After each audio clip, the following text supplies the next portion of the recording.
Good IMC, स्वागत है आप सभी लोगों का आज के इस पॉडकास्ट में जिसका नाम है आईएमसी टॉक्स। और दोस्तों, आज जिस विषय पर हम चर्चा करने वाले हैं वो यौन स्वास्थ्य से संबंधित है। ये एक ऐसा विषय है जिस पर लोग बात करने से कतराते हैं, और अगर इस विषय पर हमें सही जानकारी ना हो तो ये हमारे मानसिक और शारीरिक दोनों स्वास्थ्य पर असर डालता है। तो आज इस टॉपिक पर बात करने के लिए हमारे साथ स्टूडियो में मौजूद हैं हमारे जाने माने एक्सपर्ट डॉक्टर रमन। तो आइए सबसे पहले स्वागत करते हैं डॉक्टर रमन का और फिर शुरू करते हैं आज की चर्चा। Good IMC doctor Raman. Good IMC Sandeep ji. बहुत बहुत स्वागत आपका आज के इस पॉडकास्ट में। Thank you sir, thank you. तो डॉक्टर साहब, आज हम बात करने वाले हैं यौन स्वास्थ्य के ऊपर जी। और खास तौर पर हम आज बात करना चाहते हैं पुरुषों के यौन स्वास्थ्य से संबंधित। बिल्कुल। तो सबसे पहले मैं ये जानना चाहूंगा कि यौन स्वास्थ्य होता क्या है। देखिए संदीप जी, एक नॉर्मल इंसान की जो स्वास्थ्य की परिभाषा है WHO के मुताबिक, हेल्थी पर्सन की, वो है फिजिकल, मेंटल एंड सोशल। तो यही चीज़ जो है सेक्सुअल हेल्थ पर भी लागू होती है, यौन स्वास्थ्य पर भी लागू होती है। यौन स्वास्थ्य अगर अच्छा है तो आप शारीरिक रूप से भी स्वस्थ रहेंगे, मानसिक रूप से भी रहेंगे और सामाजिक रूप से भी स्वस्थ रहेंगे। कैसे? शारीरिक, अगर आपका सेक्सुअल हेल्थ अच्छी है तो उसका असर आपकी हार्मोन्स के ऊपर पड़ेगा। ऐसा देखा गया है कि अगर आपकी सेक्सुअल लाइफ अच्छी है तो जो आपके हार्मोन्स है वो बैलेंस्ड रहेंगे। ठीक है, नंबर 1। दूसरा, मेंटल की बात करी जाए, ठीक है, तो उसके अंदर क्या है, कॉन्फिडेंस पैदा होता है। ठीक है। अगर पुरुषों की बात की जाए तो उनके लिए ये एक पुरुषत्व की भी निशानी है। ठीक है, तो ये मेंटल हेल्थ की बात हो गई। और अगर हम सोशल की बात करें तो जब विवाह हो जाता है तो आपस में दाम्पत्य जीवन कि ये आधार है ये सब। ठीक है, तो ये तीनों चीज़ें जो हैं बहुत ज़रूरी हैं, शारीरिक, मानसिक और सोशल की जो हमने बात करी है, अब अंतर्वैवाहिक जीवन की जो हमने बात करी है, उसके लिए अच्छी सेक्सुअल हेल्थ का होना और सेक्सुअल रिलेशंस का होना बहुत ज़रूरी है। तो पुरुषों में खासकर जब हम बात करते हैं यौन स्वास्थ्य की, तो आपको क्या लगता है कि क्या कारण हो सकते हैं पुरुषों में यौन स्वास्थ्य बेहतर ना होने के? इसके पीछे ना सबसे पहले हमें ये देखना पड़ेगा कि एज फैक्टर की हम बात कर लेते हैं ना। तो कुछ उम्र के बाद हमारे शरीर के अंदर बदलाव आते हैं। ठीक है, उसमें एक हार्मोन होता है टेस्टोस्टेरोन। अमूमन जब उम्र आपकी, जब आप उम्र के एक ऐसी अवस्था में होते हैं जैसे 35-40 वर्ष की उम्र में होते हैं या 25-30 की वर्ष की उम्र में होते हैं, तो टेस्टोस्टेरोन हार्मोन ज़्यादा बन रहा होता है। धीरे धीरे वो कम बनने लग पड़ता है। ये टेस्टोस्टेरोन हार्मोन क्या करता है, आपके अंदर सेक्सुअल जो आपकी है, जो हेल्थ है, उसको इम्प्रूव करता है। आपके अंदर सेक्स की जो एक्टिविटी की फीलिंग्स हैं वो पैदा करता है। ठीक है, ये सारी चीज़ें करता है। तो ज़्यादा एज जब हो जाती है तो ये हार्मोन डिप्लीट होने लग पड़ता है, नंबर 1। दूसरा है आपका लाइफस्टाइल। ठीक है, आजकल लोग ज़्यादातर अल्कोहल का सेवन कर रहे हैं, स्मोकिंग का कर रहे हैं, कई तरह के नशे कर रहे हैं। इसका असर भी आपकी सेक्सुअल हेल्थ पर पड़ता है। इसके साथ साथ ओवरवेट, वज़न ज़्यादा है। ठीक है, एक्सरसाइज की कमी। ठीक है, इसके साथ साथ अगर हम बात करें तो मेंटल स्ट्रेस एक बहुत बड़ा कारण हो चुका है। ठीक है, ज़्यादातर ये देखा गया है कि अगर कम उम्र के अंदर कोई भी मेजर हेल्थ प्रॉब्लम नहीं है तो उसका कारण ज़्यादातर साइकोलॉजिकल और स्ट्रेस रिलेटेड होता है। और इसके साथ साथ कई बार ऐसा भी होता है कि कुछ ऐसी बीमारियां जैसे डायबिटीज़ है, बीपी का बढ़ना है या प्रोस्टेट की प्रॉब्लम है, इन सब के अंदर कहीं ना कहीं आगे चल के सेक्सुअल वीकनेस की प्रॉब्लम देखने को मिलती है।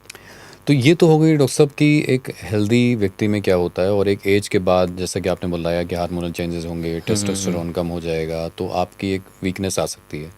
बट आजकल जैसा कि आपने एक और बात बोली कि आजकल स्ट्रेस बढ़ गया है, खान पान चेंज हो रहा है, मगर इसके अलावा भी देखा जा रहा है आज यंग जनरेशन में भी इसको लेके बहुत सारे इश्यूज आ रहे हैं। यंग जनरेशन में भी बहुत सारे मेल हैं, बहुत सारे पुरुष हैं जिनमें इनफर्टिलिटी की समस्या देखने को मिलती है। बहुत सारे पुरुष हैं जिनको बहुत सारी यौन समस्याएं आती हैं। अक्सर एक टैबू है, इसके ऊपर बात तो होती नहीं है, खुल के वो अपनी समस्या का निदान नहीं कर पाते हैं, खुल के अपनी समस्या की बात नहीं कर पाते हैं। जब बात नहीं कर पाते हैं तो उस पर निदान भी शायद उतना प्रॉपर नहीं मिल पाता है। एग्जैक्टली।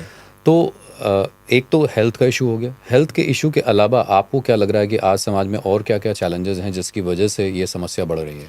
एडल्ट्स की बात की जाए तो इसमें एक तो है स्ट्रेस। ठीक है, और एक्सरसाइज की कमी भी हो गई है। अब आजकल मोबाइल का ज़्यादा यूज़ हो गया है, तो ज़्यादातर लोग क्या है, एक्सरसाइज से दूर हो गए हैं। ठीक है, काम का प्रेशर, कैरियर का प्रेशर बहुत ज़्यादा हो गया है, खासकर मैं मेल्स की बात कर रहा हूँ। ठीक है, एक अध्ययन के मुताबिक हर 3 में से 1 एडल्ट की मैं बात करूँ जिसकी उम्र 30 से 35 वर्ष या 40 वर्ष की उम्र की है, वो कहीं ना कहीं सेक्सुअल प्रॉब्लम से जूझ रहा है।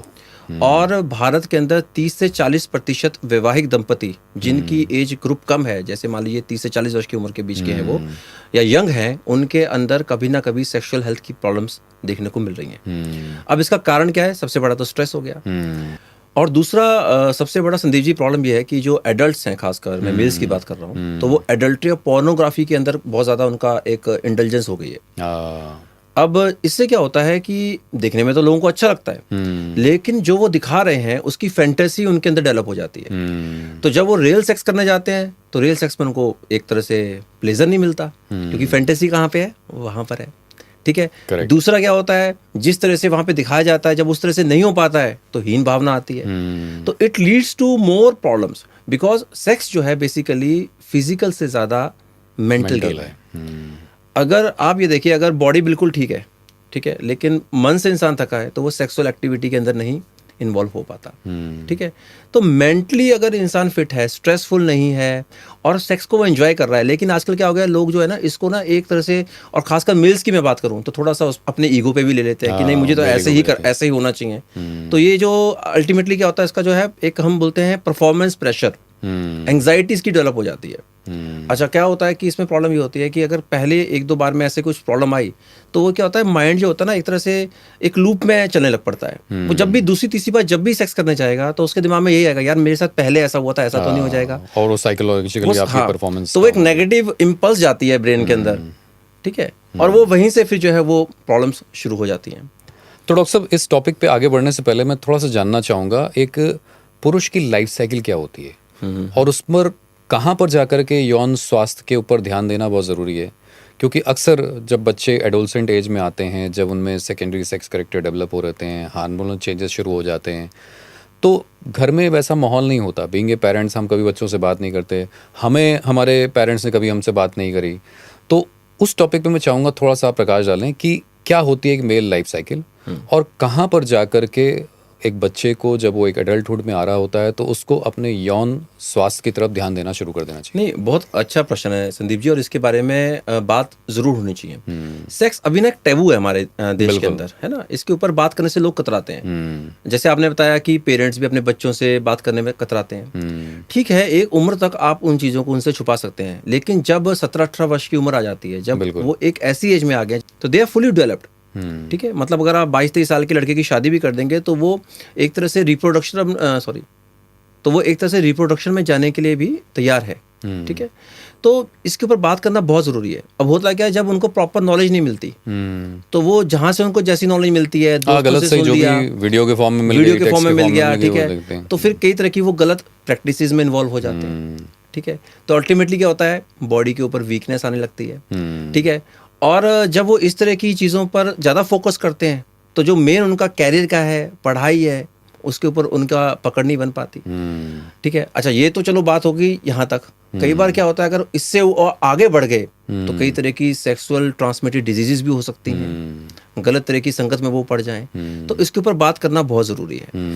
तो जब 17-18 वर्ष से ऊपर की एज आने शुरू हो जाए तो उस समय क्या है, सेक्स एजुकेशन प्रॉपर होनी चाहिए, खुलकर थोड़ा बच्चों से बात करें, जैसा भी है, अगर फादर हैं तो अपने बेटों से बात करें, थोड़ा बहुत उनको समझाएं कि बेटा ये चीज़ क्यों ज़रूरी है और ये चीज़ जो है इसके ऊपर हम ढंग से सोचें और उनको सही गाइडेंस मिले। तो ये तो बात हो गई जब 24-25 वर्ष की उम्र आ गई। अब धीरे धीरे क्या होता है, जैसे जैसे एज बढ़ती जाती है तो मैरिज हो गई, ठीक है, जाहिर सी बात है। तो उसके आगे चल करके धीरे धीरे, जैसे मैंने आपको पहले बताया कि टेस्टोस्टेरोन हार्मोन वगैरह कम होने लगते हैं, एक्सरसाइज की कमी हो जाती है, स्ट्रेस बढ़ जाता है, काम का बोझ बढ़ जाता है, परिवार के वो जिम्मेवारी आ जाती हैं, ठीक है। उसकी वजह से धीरे धीरे हार्मोनल इम्बैलेंस हुआ, स्ट्रेस हुआ और वीकनेस हुई बॉडी के अंदर, एक्सरसाइज की कमी हो गई। तो ये सारी चीज़ें करते करते फिर कुछ बीमारी लग जाती हैं, कोई बीपी लग गया, शुगर लग गया, तो अल्टीमेटली सेक्सुअल हेल्थ डिग्रेड होती रहती है। तो अगर हम सही रहते, इसके ऊपर भी फोकस करें और सही टाइम पे सही निर्णय लें, जैसे एक्सरसाइज वगैरह प्रॉपर करें, अपनी डाइट को अच्छा रखें, प्रॉपर एजुकेशन लें, तो एक अच्छी हेल्दी सेक्सुअल लाइफ हम जी सकते हैं। डॉक्टर साहब, अमूमन अगर हम यौन स्वास्थ्य की बात करते हैं पुरुषों में खास तौर पर, तो आपके हिसाब से इसमें कौन कौन से और चैलेंजेस हो सकते हैं? कितने प्रकार की मतलब दिक्कतें आती हैं, क्या दिक्कतें आती हैं? देखिए, पुरुषों में 3 तरह की सबसे ज़्यादा जो है सेक्सुअल हेल्थ प्रॉब्लम्स देखने को मिलती हैं। नंबर 1 है लॉस ऑफ लिबिडो, ठीक है, यानी कि सेक्स में इंटरेस्ट ही खत्म हो जाता है, ठीक है। आजकल ये ज़्यादातर जो है यंग एज में या मिड यंग एज में देखने को मिल रहा है। ठीक है, इसका कारण सबसे बड़ा जो कारण है वो है स्ट्रेस। ठीक है, दूसरा है इंटरपर्सनल रिलेशंस ठीक नहीं हो रहे हैं आजकल, है ना, एक दूसरे से एक्सपेक्टेशन बहुत बढ़ गई है दंपतियों में, आप कपल्स में आजकल। ठीक है, अब उसकी वजह से क्या हो रहा है, डिस्ट्रेस पैदा हो रहा है। ठीक है, तो lack of libido, loss of libido, interest खत्म हो जाता है। ठीक है, अगर स्मोकिंग ज़्यादा कर रहे हैं, अल्कोहल ज़्यादा ले रहे हैं, तो उसका असर भी पड़ता है साइकोलॉजी पर। करेक्ट। तो ये सबसे बड़ी प्रॉब्लम हो गई है, मतलब इच्छा ही नहीं करती। ठीक है, तो नंबर 1 तो प्रॉब्लम ये हो गई। दूसरी है इरेक्टाइल डिस्फंक्शन, जिसको हम ईडी भी बोलते हैं। इसका मतलब क्या होता है कि जो लिंग होता है उसके अंदर तनाव नहीं आता। ठीक है, आता है तो बहुत थोड़ा आता है, और जब पुरुष सेक्स करने लगता है तो थोड़े समय में जो उसका रिएक्शन है वो ड्रॉप डाउन हो जाता है। ठीक है, और ये सबसे ज़्यादा चैलेंजिंग प्रॉब्लम हो जाती है किसी भी पुरुष के लिए, है ना। अच्छा, कई बार क्या होता है, पुरुष सेक्स करने गया, थका हुआ था, मन नहीं था, लेकिन फिर भी थोड़ा बहुत उसने ट्राई किया, उस दिन नहीं हुआ। अब जब मैंने आपको जो पहले बताया कि उसके बाद क्या होगा, एक चेन ऑफ रिएक्शन शुरू हो जाता है, एक साइकोलॉजिकल, क्योंकि उसको लगेगा यार उस दिन हुआ था, अब तो नहीं होगा। अब जैसे उसने अपने माइंड में सेक्स करते टाइम नेगेटिव अपना एक थॉट डाला, माइंड में वो नेगेटिव थॉट आया, ऑटोमेटिकली ब्रेन क्या करता है, वही रिस्पॉन्स ऑर्गन को देता है। क्योंकि इरेक्शन क्यों होता है, इरेक्शन तब होता है जब सेक्स की ड्राइव पैदा होती है, तो जो ब्लड है वो जो पेनिस होता है उसमें जाता है। ठीक है, पेनिस इज हाईली वास्कुलर, उसमें ब्लड की सप्लाई बहुत ज्यादा होती है, तो इरेक्शन उसी से होता है। ठीक है, और जब ब्लड की सप्लाई ड्रॉप कर जाती है तो इरेक्शन डाउन हो जाता है। पर ये कहाँ से होता है, ब्रेन से होता है, जब वो सेक्स की जो ड्राइव पैदा होती है उससे होता है। ठीक है, तो एक तो ये प्रॉब्लम होगी ईडी। अब इसके कारण क्या है, जो मैं पहले बात कर चुका हूँ। और कम उम्र में ज़्यादातर कोई आपको प्रॉब्लम नहीं है, डायबिटीज़ नहीं है, डायबिटीज़ में ईडी की प्रॉब्लम बहुत देखने को मिलती है। तो अगर वो नहीं है तो कहीं ना कहीं ये साइकोलॉजिकल चैलेंज है। तो नंबर 2 बात होगी ईडी। और नंबर 3 जो प्रॉब्लम देखने को मिलती है, that is PME, that is premature ejaculation. ठीक है, यानी कि शीघ्र पतन जिसको हम बोलते हैं। ठीक है, इसमें क्या होता है, पुरुष सेक्स करने लग रहा है, ठीक है, तो अमूमन रिटेन करता है, होल्ड करता है, ठीक है, वीडियो को कुछ देर के लिए। हर किसी की अपनी अपनी बॉडी के हिसाब से टाइमिंग होती है। लेकिन जब वो बहुत जल्दी, इवन कई बार तो ऐसा होता है सेकंड्स में, और सेकंड्स कई बार तो होता है मतलब बस पुरुष ने शुरुआत करी और वहीं पे उसका वीर्य निकल गया। इवन कई बार होता है शुरुआत करने से पहले हो जाता है, तो इसको बोलते हैं PME, शीघ्र पतन। ठीक है, और ये क्यों होता है, ये ज़्यादातर उन लोगों में देखने को मिलता है, या तो वो लोग काफ़ी लंबे समय के बाद सेक्स करते हैं, आपने ड्यूरेशन बढ़ा ली 15 दिन 1 महीने के बाद। अब सेक्स क्या है सर, माइंड गेम है, सारी चीज़ वहीं पे शुरू हो रही है। बिल्कुल। अब उसमें क्या हुआ, जब 15 दिन 20 दिन या 1 महीने के गैप पे वो जब सेक्स कर रहा है, तो क्या हो रहा है, उसकी एक्साइटमेंट बहुत ज़्यादा है, वो एक्साइटमेंट को कंट्रोल नहीं कर पा रहा। करेक्ट। ठीक है, नंबर 1 तो ये हो गया। ठीक है, दूसरा क्या है कि कभी कभी ऐसा हुआ तो वही एक नेगेटिव उसमें चला गया। ठीक, ज्यादातर ये उन लोगों में देखने को मिलता है जिनके अंदर सेक्सुअल ड्राइव बहुत ज्यादा होती है, वो इमोशंस को काबू नहीं कर पाते। तो ये तीनों चीजें जो है पुरुषों के अंदर मेजर सेक्स प्रॉब्लम्स हैं। नंबर 1 इज जो मैंने आपसे बात करी, loss of libido, second is erectile dysfunction, and third one is premature ejaculation, यानी कि शीघ्र पतन। हाँ जी। तो डॉक्टर साहब, अभी हम बात कर रहे थे कि ये 3 मुख्य समस्याएं हैं आपके यौन स्वास्थ्य को गड़बड़ होने के, या यौन स्वास्थ्य के गड़बड़ होने के। पहला आपने बात किया लॉस ऑफ लिबिडो की, दूसरा आपने इरेक्टाइल डिस्फंक्शन की बात की, प्री मैच्योर इजैकुलेशन की बात की। क्या कहीं इसमें जो आजकल एक बड़ा सवाल है कि मास्टरबेशन भी लोग करते हैं, बच्चे करते हैं, यंग एज में करते हैं, तो मास्टरबेशन का क्या रोल है आपके यौन स्वास्थ्य में? तो मेरा सवाल ये, किस तरीके से ये मास्टरबेशन आपके असर डालता है आपके यौन स्वास्थ्य में? ये ना संदीप जी, एक बहुत ही ज़्यादा ना एक ऐसा सवाल है जिसका ना कोई भी इसके ऊपर अलग अलग मत हैं, मतलब ना अलग अलग ओपिनियंस हैं। मॉडर्न साइंस तो इसको नॉर्मल मानती है, वो कहते हैं दिस इज नॉर्मल। ठीक है, वो तो कहते हैं कि masturbation is totally a normal thing, आप करो, कोई दिक्कत नहीं है। क्योंकि इवेंचुअली क्या है, आपके स्ट्रेस है, आपका मतलब इवन आपका इमोशंस ही है बेसिकली, हम बात करें तो वो तो ये कहते हैं।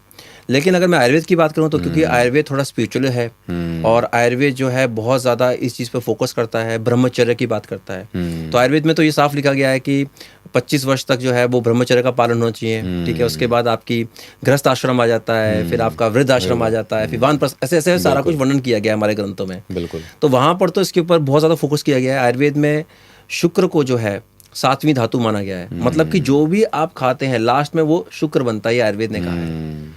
और जब आप शुक्र को धारण करते हैं तो अल्टीमेटली आपके अंदर ओज नाम की अष्टम धातु बनती है, ओके, जिसको हम बोलते हैं आपका ऑरा, जिसको हम बोलते हैं ना, उसके चेहरे पे तेज है। वो योगी देखो कितना बड़ा तेजस्वी पुरुष है, वो तेज दिखता है जब शुक्र को आप धारण करते हैं। ठीक है, हालांकि ये तो खैर बहुत बड़ी बात हो जाएगी, लेकिन आयुर्वेद जो है इसको मानता है कि मास्टरबेशन से बॉडी के ऊपर इम्पैक्ट पड़ता है। ठीक है, अगर हम इसको मॉडर्न साइंस से भी रिलेट करें, अगर थोड़ा और बात करें तो मास्टरबेशन बेसिकली क्या है कि इंसान किसी चीज़ के बारे में सोच रहा है, ऑब्जेक्ट के बारे में सोच रहा है, किसी चीज़ के बारे में सोच रहा है और मास्टरबेट कर रहा है। तो अल्टीमेटली क्या हो रहा है कि वो रियल सेक्स से हट रहा है ना। रियल सेक्स धीरे धीरे क्या होगा, उसको मास्टरबेशन में इतना ज़्यादा प्लेजर आना शुरू हो जाएगा, आनंद आना शुरू हो जाएगा कि वो रियल सेक्स में वो एंजॉय नहीं कर पाएगा। तो वहाँ पे क्या करेगा, वो परफॉर्म नहीं कर पाएगा।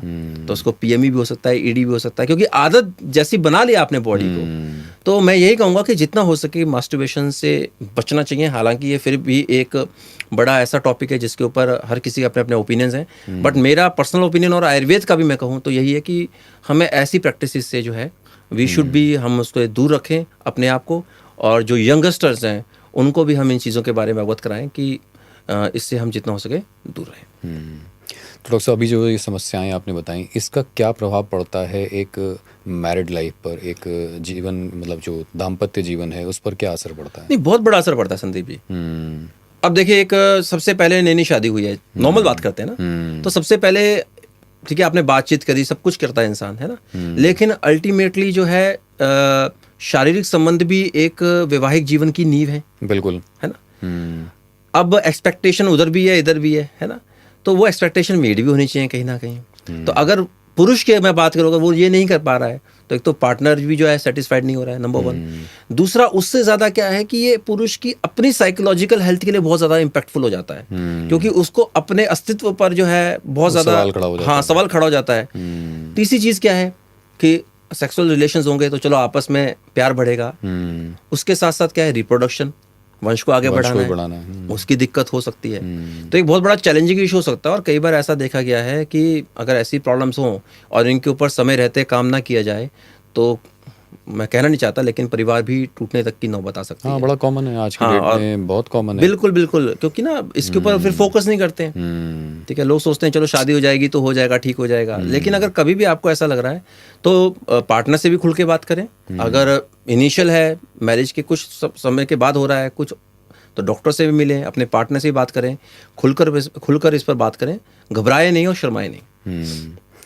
तो डॉक्टर साहब, अब अगर हम, अभी तक तो इस सारी प्रॉब्लम्स की बात हो गई, अब ये प्रॉब्लम अगर किसी को है, इसमें से कोई भी प्रॉब्लम है फॉर दैट मैटर, तो इसका सलूशन क्या है?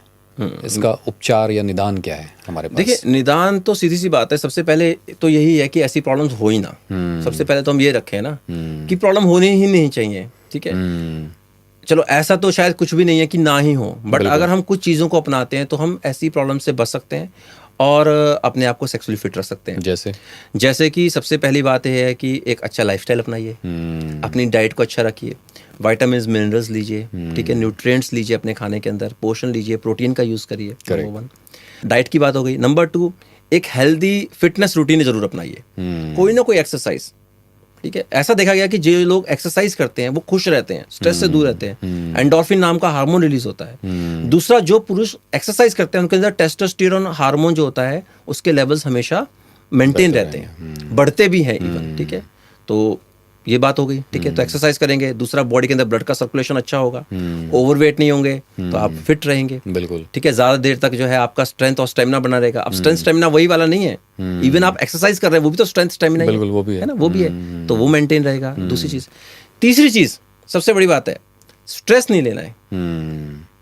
ठीक है, जब आप धीरे धीरे, हाँ मैं कह रहा हूँ, लोग कहते हैं सर कहना बड़ा आसान होता है, आप तो कह देते हैं, लेकिन ये बहुत ईजी भी है। बिल्कुल, आप फ्रैक्शन ऑफ सेकंड में अपने आप को स्ट्रेस फ्री कर सकते हैं। कोई भी प्रॉब्लम आपकी सेहत से बड़ी नहीं हो सकती।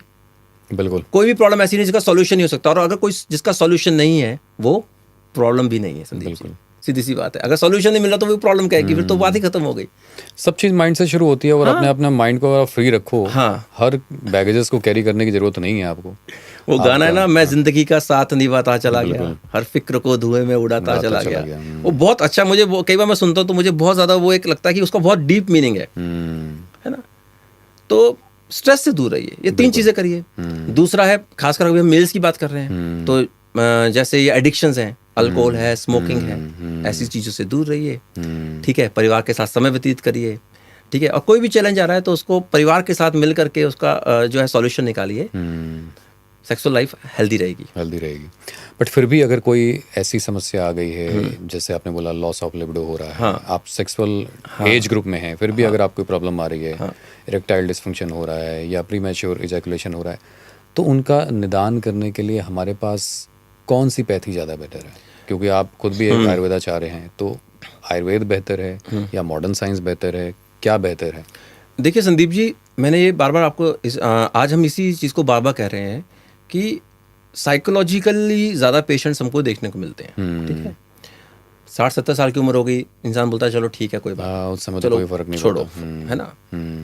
पर जो यंग एज है ना, या फिर मिड यंग एज है, जो 30-40 साल की उम्र है, 45 वर्ष की उम्र है, उस केस के अंदर सबसे पहला जो है हमको ये समझना है कि हम ट्रीटमेंट किस तरह का चाहते हैं, ठीक है। अगर कोई प्रॉब्लम है तो उसका सॉल्यूशन हमें निकालना है। अब सॉल्यूशन कैसे निकलेगा? जब हम उसके रूट कॉज पर काम करेंगे। ज़्यादातर लोग क्या करते हैं, कई तरह की मेडिसिन बाजार में अवेलेबल होती हैं, वो ले लेते हैं, उससे तुरंत उनको इरेक्शन भी आ जाता है और पीएमए की प्रॉब्लम से वो कहीं ना कहीं छुटकारा पा लेते हैं। बट लॉन्ग टर्म में तो वो चीज़ सही नहीं है ना। कब तक आप ऐसी चीज़ों का यूज़ करेंगे? और सवाल ये भी कितना सेफ है ये ड्रग्स, अगर आप लंबे समय ले रहे हैं। और आप देखिए, अगर आप उन ड्रग्स के बारे में पढ़े भी तो काफ़ी कुछ उसके बारे में लिखा गया है, रिसर्च भी हुई है कि भाई ये चीज़ें आपके बॉडी के ऊपर असर करती हैं, इनके साइड इफेक्ट्स हैं। कभी कभार ले लिया तो ले लिया, पर क्या रेगुलर आप उसको यूज़ कर सकते हैं? बिल्कुल नहीं कर सकते। अच्छा, आयुर्वेद की बात कही जाए तो आयुर्वेद तो एक ऐसी जो है चिकित्सा पद्धति है जो कि पूरी बॉडी के ऊपर काम करती है ना। आयुर्वेद के अंदर वाजीकरण और रसायन, ये दो वर्ड हैं संदीप जी, हर कोई इसको समझ ले। वाजीकरण और रसायन, ये दो वर्ड्स हैं।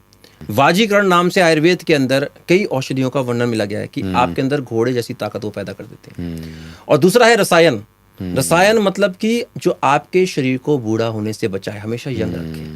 ये दो चीजें आयुर्वेद ने बताई हैं, खासकर पुरुषों के लिए। हालांकि ये फीमेल्स के लिए भी है, पर मैं भी पुरुषों की बात कर रहा हूँ।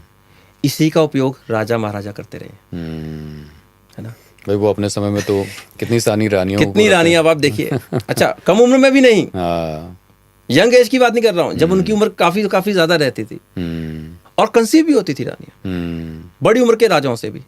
तो उसका कारण क्या था? यही आयुर्वेद के रसायन और वाजी। कुछ ना कुछ तो वो ऐसी चिकित्सा पद्धति या कुछ ना कुछ तो कर ही रहे होंगे। आयुर्वेद के अंदर इतनी जबरदस्त औषधियां हैं, अश्वगंधा है, शिलाजीत है, सफेद मूसली है, अकरकरा है, ठीक है। मैं नाम गिनाता चला जाऊंगा जिनका बहुत जबरदस्त इम्पैक्ट है सेक्सुअल हेल्थ के लिए। तो इनका यूज करके लोग जो है काफी समय से इसका यूज होता है, ठीक है। कीड़ा जड़ी एक जड़ी बूटी है, उसका यूज तिब्बती और चीनी लोग करते रहे सेक्सुअल हेल्थ के लिए, राजाओं जो थे सब, जो हमने बात करी है। तो आयुर्वेद तो बहुत जबरदस्त है इसके लिए। और ऐसा नहीं है कि ये सिर्फ आपको तभी लेना जब आपको प्रॉब्लम है। आप तो इसको रेगुलर यूज करिए, वीकनेस ही नहीं आएगी आपको, थकान ही नहीं होगी, कमजोरी नहीं होगी।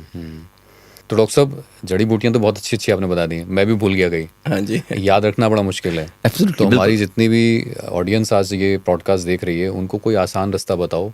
क्या आईएमसी में हमारे पास कुछ ऐसे प्रोडक्ट हैं जो उनकी यौन क्षमता को बढ़ा सकते हैं, यौन स्वास्थ्य को बेहतर रख सकते हैं? बिल्कुल। और वो अपनी इन समस्याओं से निदान जिससे पा पाएं। बिल्कुल संदीप जी, बहुत बढ़िया सवाल है और आईएमसी ने इसके ऊपर बहुत काम किया हुआ है। आयुर्वेद ये कहता है कि स्वास्थ्य से स्वास्थ्य रक्षणम, आतुरस्य विकार प्रशमनम। बार बार यही बात करते हैं, हर एपिसोड में कहीं ना कहीं बात निकल आती है। तो सबसे पहले तो ये है कि आप यंग हैं, जवान हैं, आप अपनी बॉडी को कुछ ना कुछ देते रहें, ठीक है।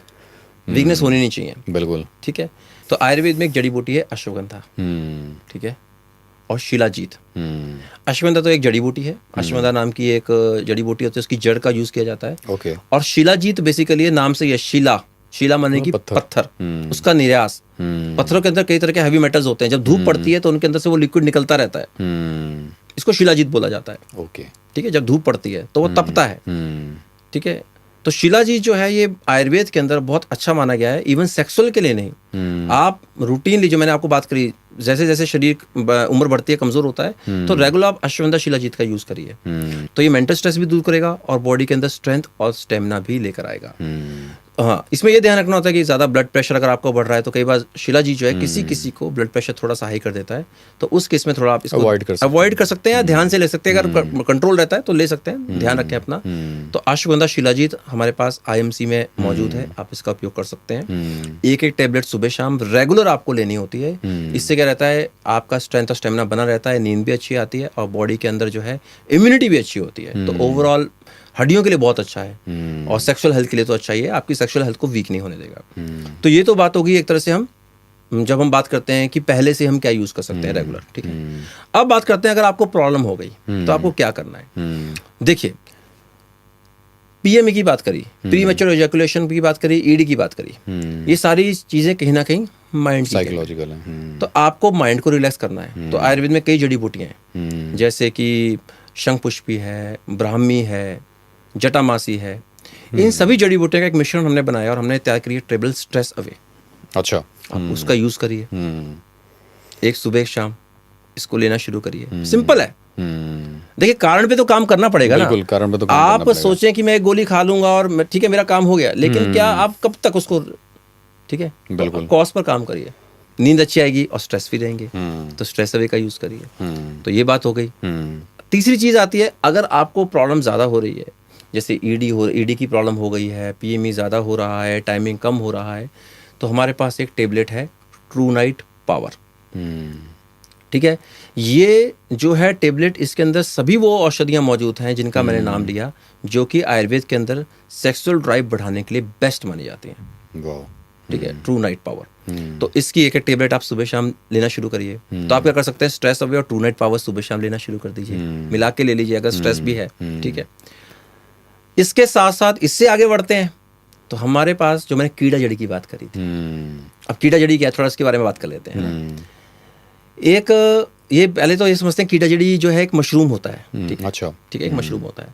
ये कहाँ मिलता है? ये मिलता है 15,000 फुट से ऊंचाई वाली जगहों पे। अच्छा, जहाँ पे बर्फ पड़ती है, हिमालयन रीजन, नेपाल, चीन, तिब्बत। अच्छा, इसकी बड़ी रोचक कहानी है। कहानी क्या है, एक कीड़ा होता है, वो एक जड़ी बूटी को खाता है खास तरह की, और फिर वो मर जाता है।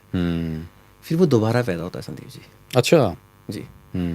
और दोबारा पैदा होता है एक मशरूम के रूप में।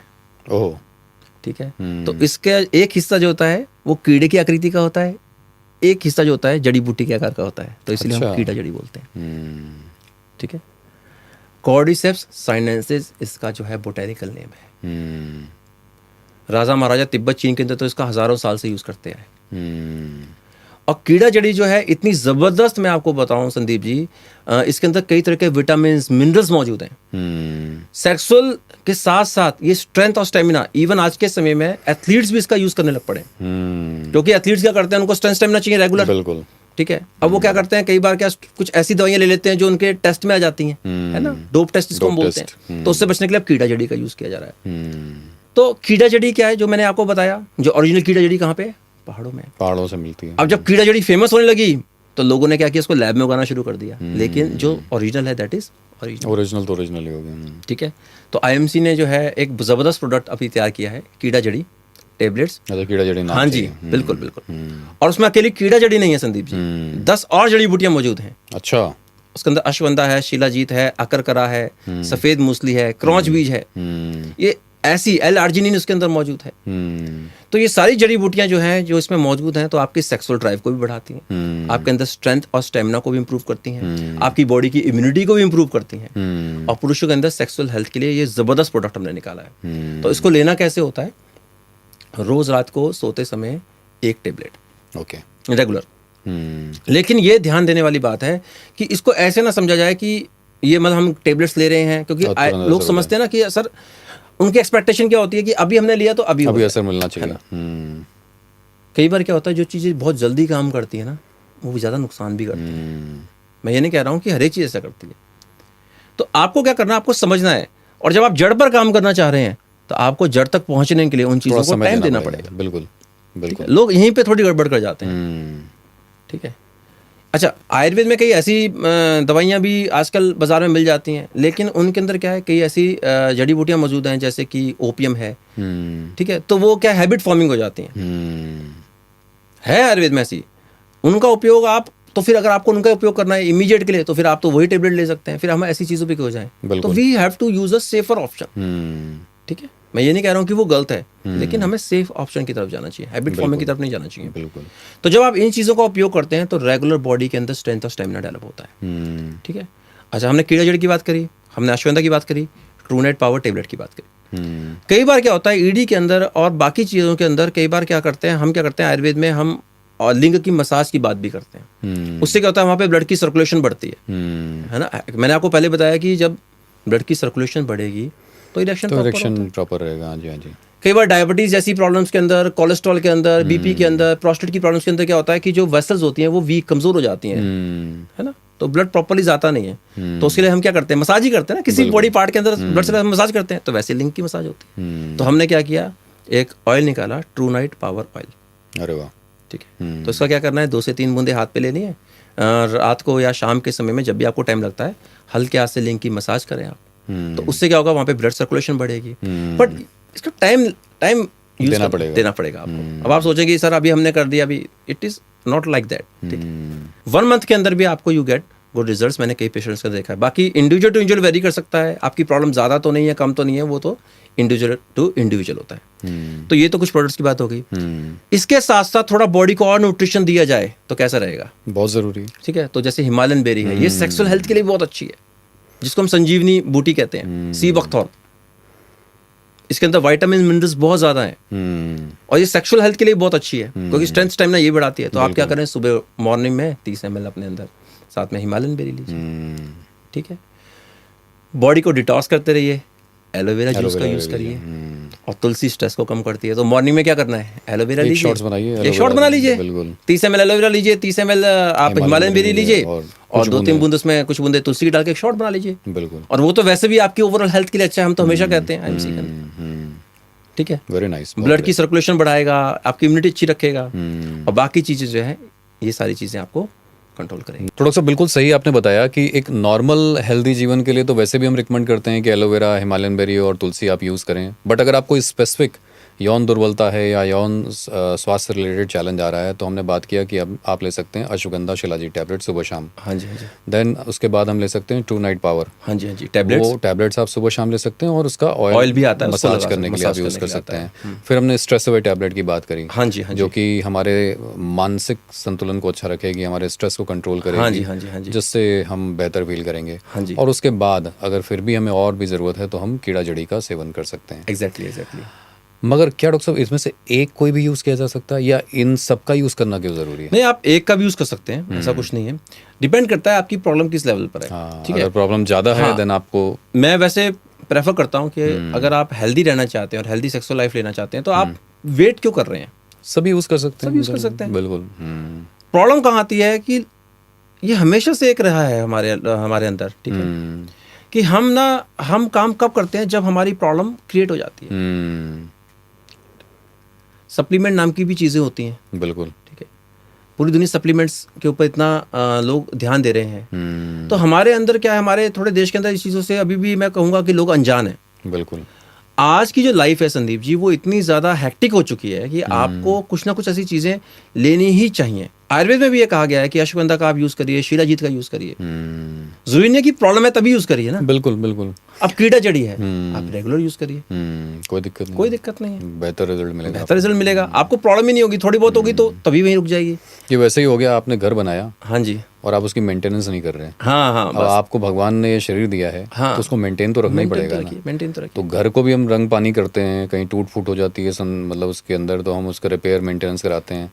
तो बेहतर है कि हम पहले से देख रेख करें अपने शरीर की।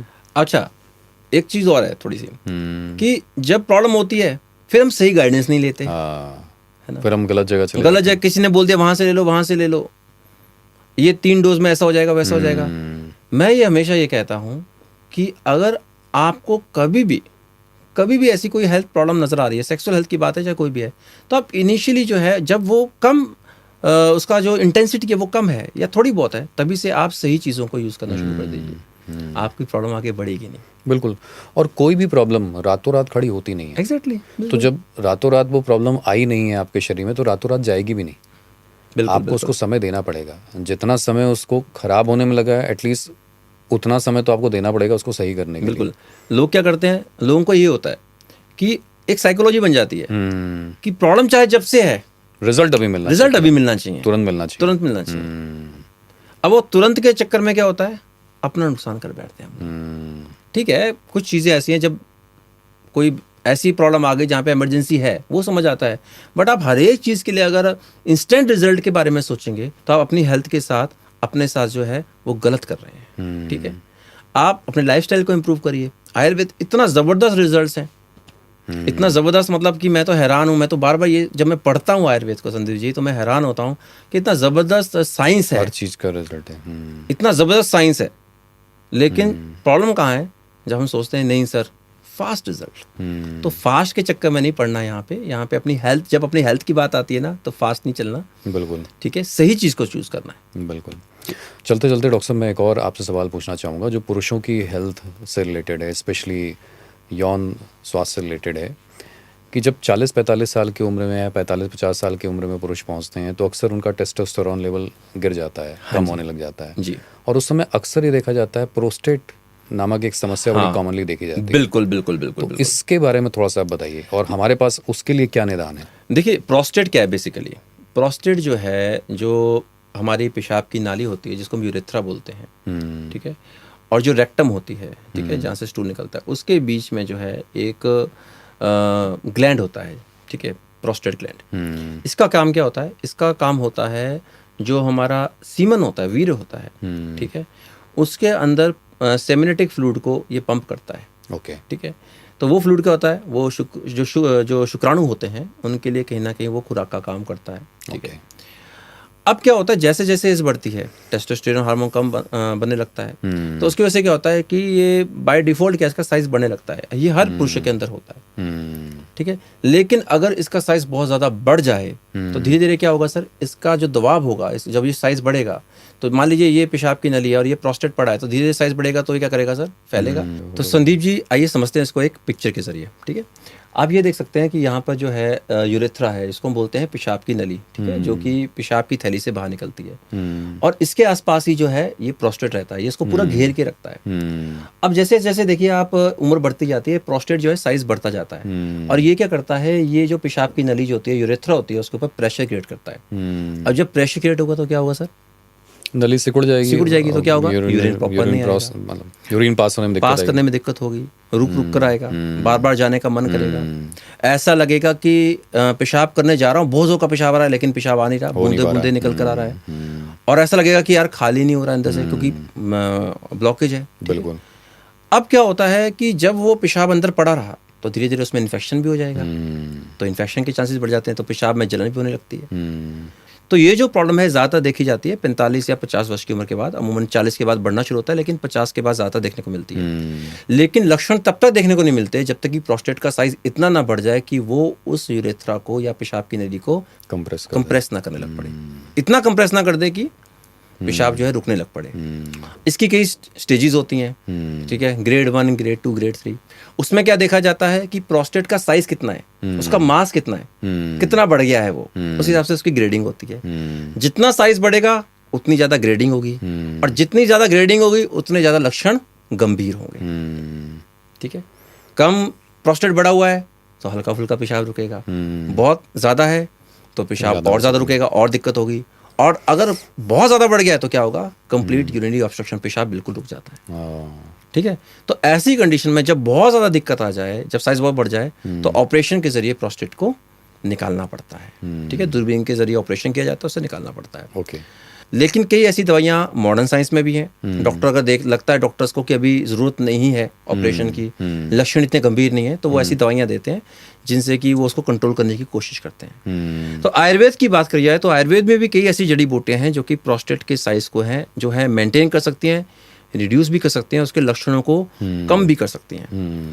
तो ऐसी जड़ी बूटियाँ हैं जैसे चंद्रप्रभावटी है, गोखरू है, कचनार गुग्गुल है, ये सारी जड़ी बूटियां जो हैं कहीं ना कहीं प्रोस्टेट के साइज को, जो मैंने आपको पहले बताया, ये सब में हेल्प करती हैं और यूरिन के फ्लो को भी इम्प्रूव करती हैं। पुनर्नवी भी एक ऐसी जड़ी बूटी है। तो IMC ने क्या किया, हमने इसी चीज़ को ध्यान में रखते हुए, इस प्रॉब्लम को ध्यान में रखते हुए एक टेबलेट निकाली, एलोप्रोस्टा। ओके। तो ये एलोप्रोस्टा बेसिकली क्या है, पुरुषों के अंदर होने वाली प्रोस्टेट संबंधित समस्याओं में लाभकारी है। ठीक है। तो अगर तो आपको बहुत गंभीर लक्षण हो गए हैं, पेशाब बहुत ज़्यादा रुक रहा है, तो फिर शायद आपको ऑपरेशन कराना पड़े। लेकिन अगर वो प्रारंभिक अवस्था है या फिर ऐसी अवस्था है जब डॉक्टर ने आपको बोला कि ऑपरेशन की जरूरत नहीं है, तो आप एलोप्रोस्टा का यूज़ करिए, आपको इससे अच्छे रिजल्ट्स ही मिलेंगे। तो अगर किसी की एज 45-50 साल के आसपास पहुंच गई है और भले ही अभी सिम्टम बहुत ज़्यादा नहीं दिख रहे हैं, क्या वो वैसे भी यूज़ कर सकते हैं? यूज़ करें, बिल्कुल यूज़ करें। वही तो मैं कह रहा हूँ कि उसको यूज़ करना शुरू कर दें। ठीक है। तो उससे क्या होगा, यूरिन का फ्लो भी बना रहेगा और प्रोस्टेट का साइज जो है, जो बढ़ रहा था, इसको कम करने में भी या इसको वहीं पे रोकने में भी ये मदद कर सकती है। तो इसके अंदर क्या है, जो हमने जड़ी बूटियाँ डाली हैं, ये सारी जड़ी बूटियाँ जो है प्रोस्टेट की हेल्थ को इंप्रूव करेंगी और आपके सिम्टम्स को कम करेंगी। तो ये भी कितना लेना है डॉक्टर साहब? कैसे लेना है इसको? 1 से 2 गोली। अच्छा। अगर ज़्यादा दिक्कत होती है तो 2-2 गोली पे जा सकते हैं आप, नहीं तो 1-1 टैबलेट मॉर्निंग एंड इवनिंग आप इसका यूज़ कर सकते हैं। ओके। लेकिन ये ध्यान रखना है कि इसको रेगुलर आपको यूज़ करना है। ठीक है। आप ये ना सोचें कि मैंने 1-2 महीने ले लिया, सिम्टम कम हो गए। आप इसको रेगुलर यूज़ कर सकते हैं। और सबसे बड़ी बात है, साइड इफेक्ट से रहित है। हाँ जी। ठीक है। तो आपकी ओवरऑल हेल्थ को भी इंप्रूव कर रहा है, जो मैं प्रोस्टेट की हेल्थ की बात कर रहा हूँ, और यूरिनरी सिम्टम्स को भी कम कर रहा है। तो बहुत अच्छा प्रोडक्ट है। और इसका इनिशियली जब भी आपको प्रॉब्लम शुरुआत हुई, मैं हमेशा इस चीज़ पे फोकस करता हूँ कि it's better to start early than it's worse to start late. ठीक है। जितनी जल्दी आप चीज़ों को कंट्रोल कर लेंगे, मैनेज कर लेंगे, आप बड़ी प्रॉब्लम से बच सकते हैं। बिल्कुल। तो ये एलोप्रोस्टा बहुत अच्छा टेबलेट है, बहुत ब्यूटीफुली बनाया गया ये प्रोडक्ट है, इसका यूज़ कर सकते हैं लोग।